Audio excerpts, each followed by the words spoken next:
social media, for example.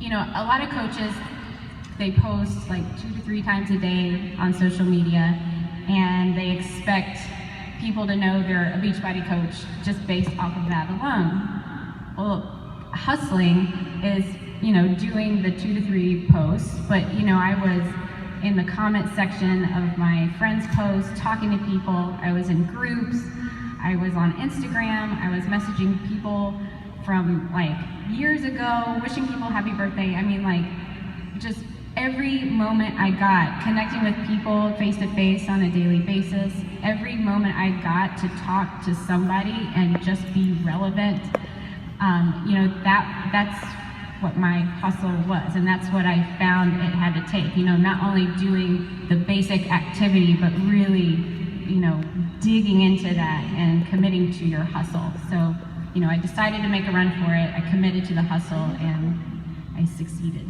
There you go. So, Brittany, let's talk about, Megan brought up family.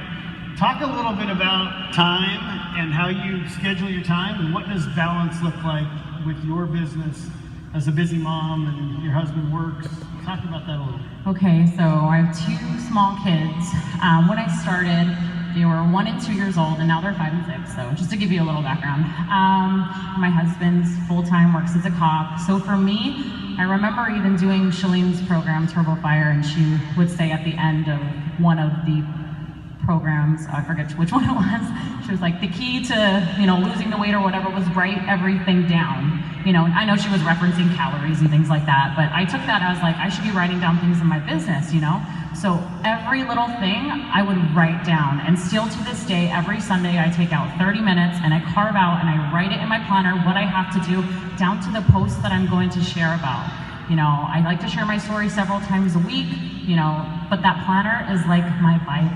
You know, I physically write it down. It would be easy to kind of transfer it over and, you know, do something on the computer, but I get, you know, that satisfaction of crossing things off of a list, and really that's how I commit to it, is I write it down and I stay organized, and I try to set business hours for myself. As you all know, if you're parents, that changes as your kids grow up. Mine are in school now, so you know, I have to work it in the cracks when they're in school, and I get up early and I do my workout early in the morning before they wake up, and then, you know, after they go to bed, I put in 1 or 2 hours, you know, depending on what day it is, you know, how busy, my husband's working a late shift or whatnot, but it all comes down to just staying organized and writing that down, and, you know, that's how I check it off. I get it done and go on to the next day, and there are days, of course, where I don't get everything done, but my priorities are the vital behaviors, like by far. Awesome, awesome. So, Christy, let's have you kind of cover the reality of this. Like, you're a coach. What does that look like exactly for you? Yeah, so for me, I am very into numbers. I'm a numbers person. So I found that I worked in finance, and in the financial industry, anything you track, any business you have, anything you track improves. So I knew that coming into coaching as a brand new coach, I wanted to be able to track my business and see where I can make improvements and what was working, what wasn't. So thankfully, Beachbody gives us everything that we need to build a business, and we have the business activity tracker. So I was looking through that list, and it's basically your to-do list. And I was looking through it as a brand new coach, and it says, invite 2 to 5 people, connect with 2 to 5 people. And I knew I wanted to get out of my job fast. So if you've read the 10X rule, that's what I did. I 10X'd anything on that business activity tracker because I wanted to get there faster. So with the tracker, the thing that I love about it is on the left-hand side, you have a column for your goals for the week. Your goals, not my goals, not your neighbor's goals, but your goals. And I would write those goals down for the week and then track what I actually did for that entire week. Then I could look back month after month, and if my goal was Success Club 10 and I connected with 50 people, great, I'm on track. If my goal was Success Club 10 and I only earned Success Club 5 and I connected with 50 people last month, then I need to double those connections. I need to speak with more people, because if I'm gonna help 5 people instead of just helping 3, I needed to double what I was doing. So for me with this business, I've reached a lot of goals, never in the time frame I thought I would. It always took me longer than I expected, but I knew I was on track from seeing my activities month after month. And this business has a 30, 60, 90-day delay. So if you're doing the right productive behaviors consistently, you will see the results as long as you have belief in yourself. Awesome. So, I mean, it sounds like you're talking to a ton of people. What role does rejection play in the business? Yeah, I love that. So rejection, I'm sure we all heard it. Has everybody been rejected? You want to raise your hand? Awesome. So yes, rejection. I heard a lot of no's. I still do. I just hear more. The more no's you hear, the less power they have over you. So I really wanted to get through no's faster. So what I did was I did a Go for No challenge, and I tried to get 100 no's as quickly as I possibly could. And the fear of no just went away. But honestly, follow-up is so important because most people are going to say yes to you after telling you no 5 to 12 times. And I know because I was that person. I was the person that didn't respond to my coach multiple times before I said yes. Okay, so I'm going to ask another question because I think this is important for this audience. Tell us a little bit about how you build on social media, and whoever wants to can go first. Like literally, what platform are you using? Do you have a strategy with it? What are you posting, and how does it go? Who wants to go first? Christy. Yeah, I'll go. So I'm the social media newbie. They're really good if you follow them. I've been doing this for 6 years and 4 months, and like I said, when I started, my posting was awful. I use Facebook mostly just because that's the platform that I learned in the beginning. And then once I got great, or not even great, I would say once I got good at Facebook, then I moved over to Instagram and started growing my network on Instagram. What was the question? Just understanding how you use social media. Has it evolved? Is it changing? Yes. What are you doing with it? Yes, so I really focus on sharing my story, my fitness journey, and my coaching journey multiple times a week in some form. So I'll look at, this morning I took a picture when I got ready before the general session, and of me in this black dress, and I went to where I was 5 years ago in my coaching journey, and I explained to everyone where my mindset was, all my fears that I felt in that moment, and how far I've come and where I'm at today. So I do that at least 4 times a week, 2 times with regards to my fitness journey, and then 2 times with regards to my coaching journey. Megan? I want to touch on sharing your story because, if you haven't figured out that you signed up to be a storyteller, it's coming. Because that's just so crucial on social media. Because people, I realized this, I was a new coach, I was posting the salesy things, and I was so excited, and I was using the products, and I wanted other people to be that excited, but they just don't know yet, and so they have to learn through an emotional connection through your story, because they're going to buy into you before they buy into your business. So, make sure you're crafting your story, and then I always make sure that at the end of my story for the call to action, I'm always addressing what excites me the most about what I've just shared with them. This opportunity has afforded you so many things. It doesn't have to be financial. I mean, just connecting with people and, finding a purpose and helping others, and maybe it is paying the bills or bringing your husband home from the military or whatever. Just emphasizing what excites you, because that's where that emotional connection comes in with your audience via your story. Awesome. Brittany. I'm last. Okay. I'm a grammer, so I started off on Instagram. So, man, I have ventured out to Facebook after joining as a coach and seeing what it was about, but I'm still a hot mess over there. I connect more through pictures, so everything the coaches were saying earlier with your images and things like that, and making sure your mirror's not dirty. I'm totally already on it. I'm good, well, for the most part. But what you said, Christy, with making sure to share your story, we often forget how many times that our prospects or the people out there that we, want to help, would love to help, don't live on their phones like we do. And I think it's something I tell my team a lot. They're like, oh, I already shared my story last week. And I'm like, but you should be sharing. I tell them probably on average, like 3 times a week at least.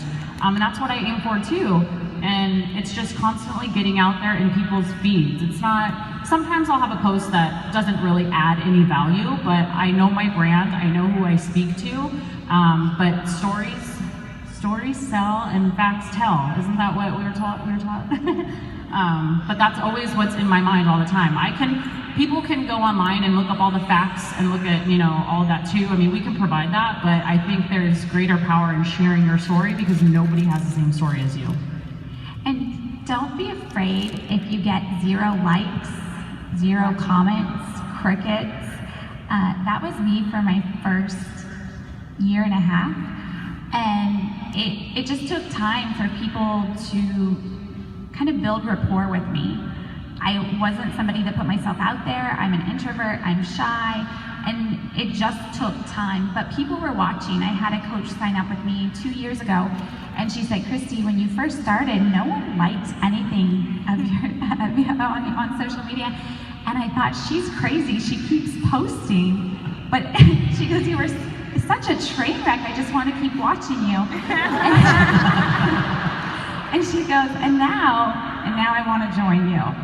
So I know that none of you are train wrecks because there are so many incredible trainings on YouTube and in our Coach Online office and on the national wake-up calls every week. We've come so far as a company, but when I started, there wasn't a ton of training on that, obviously, or I just wasn't focused on it. But wherever you're at in your business, don't compare yourself to the person that you're sitting next to. Compare yourself to who you were a month ago, 6 months ago, a year ago, because you're going to evolve in your journey. As long as you believe in your ability to figure out, you're consistent, you show up, and you continue to take action, you will figure it out. I'm living proof. Awesome. So let's jump to, we've got an audience of people that are at Summit, right? They've paid the money to be here, they've sacrificed time, babysitters, money to get here. What would you guys tell them is the best advice you could give them as far as this business? I love what you said at the beginning. You might need to help me remember. Believe in your ability to figure it out. Yeah. So I want to expand on that because like a lot of information is being thrown at you, and which is great. Like be a sponge, soak it up. But find your own hustle. I'm all about the hustle, I guess. So, we've been working together for a while, since 2013, and, as a newer coach, I was so eager after every wake-up call. I would call Doug, and I would say, oh my God, Doug, Scotty Hobbs changed his coach, he does his coach basics like this, so that means I need to change my coach basics, and I need to run it just like him because he's like really good at this. There was a bug in here. Did you see that bug? Yeah, we saw it. That's scary. Right?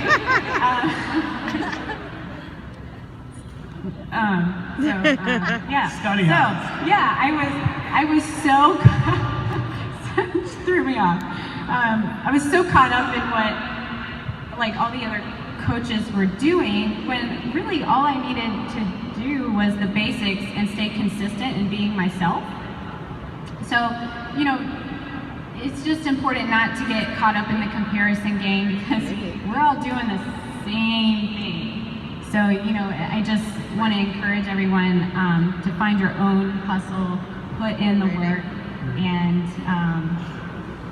just cool. Yeah, I was going to play off belief also, and just believe in yourself,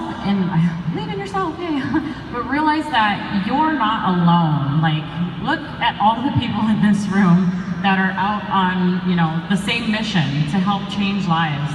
And we need to, realize that we're all chasing the same thing. We all have that passion in our hearts, and when things get rough, turn to somebody. Don't say, oh, woe is me, like this is happening in my life. Like Mindy Winter this morning, I was like bawling my eyes out.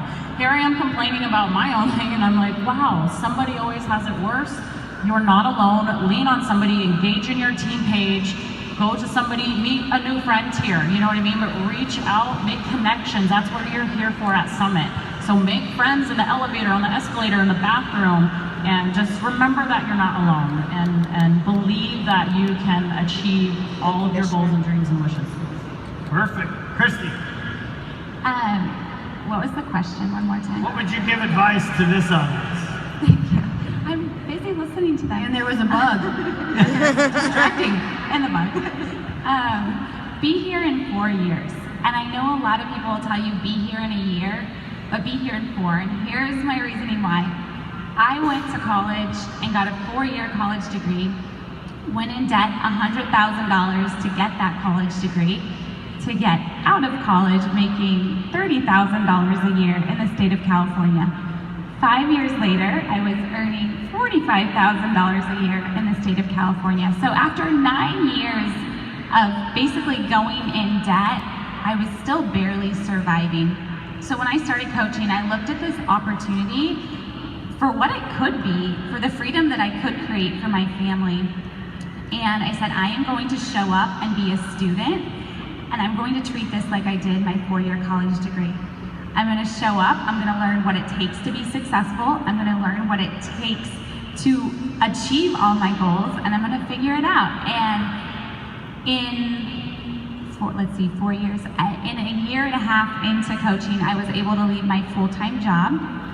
And so it happened a lot faster than I expected. I expected it to take 4 years.